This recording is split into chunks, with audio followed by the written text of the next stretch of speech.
উচিত হচ্ছে আমার গাজী নজরুল ইসলাম ভাই আরো 2টা বিয়ে করা। ওয়ালাইকুম রহমতুল্লাহ বরকাত। ওমর রাদিয়াল্লাহু তাআলা আনহু ওনার কয়েকজন স্ত্রী ছিল, এর ভিতরে একজন স্ত্রী খুব ভালো ছিল, মানে বেশি মহব্বত থাকতো।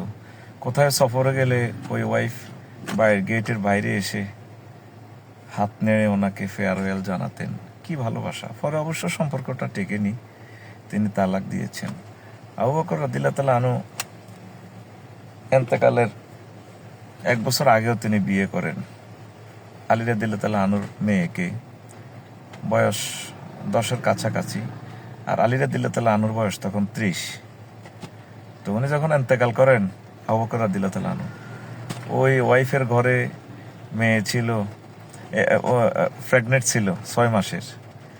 যেদিন রাসূল সাল্লাল্লাহু আলাইহি সাল্লাম এন্তেকাল করেন, যে রাত, সে রাত আম্মা আয়েশা সিদ্দিকাকে বললেন, মামুনি তুমি থাকো, নবীজিকে কোলে রেখো, আমি সানায়াফল দিতে যাচ্ছি, তোমার ছোট্ট আম্মুর সাথে রাত্রি যাপন করব।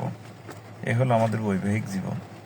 গাজী নজরুল ইসলাম ভাই সাতক্ষীরার চাইরে সম্মানিত এমপি, একামতে দ্বীনের অতন্দ্র প্রহরী, কোটি কোটি মুসলমানের কলিজা।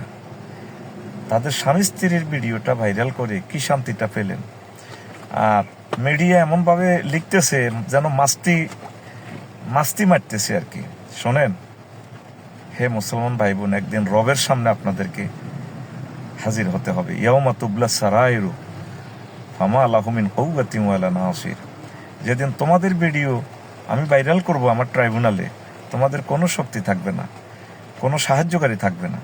কেউ বলেন ওনার নাতনির বয়স, বিয়েতে নাতনি, মায়ের বয়স, বোনের বয়স দিয়ে কি হবে? বিয়ে হচ্ছে একটা পরম বন্ধুত্ব, এটা আল্লাহ এবং রাসূল সাল্লাল্লাহু আলাইহি সাল্লামের পক্ষ থেকে একটা গিফট মানব জাতির জন্য।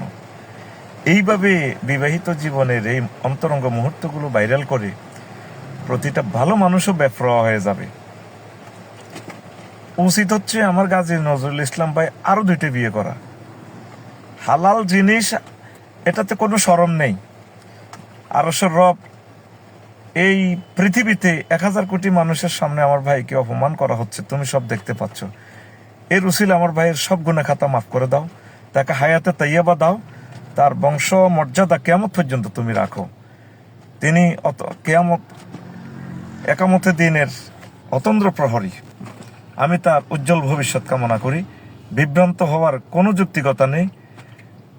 ভিডিও যেভাবে ভাইরাল হইতে থাক। এগুলো যারা করতেছ, রবের সামনে একদিন তোমাদেরকে জবাব দিতে হবে। আসসালামু আলাইকুম রহমতুল্লাহ।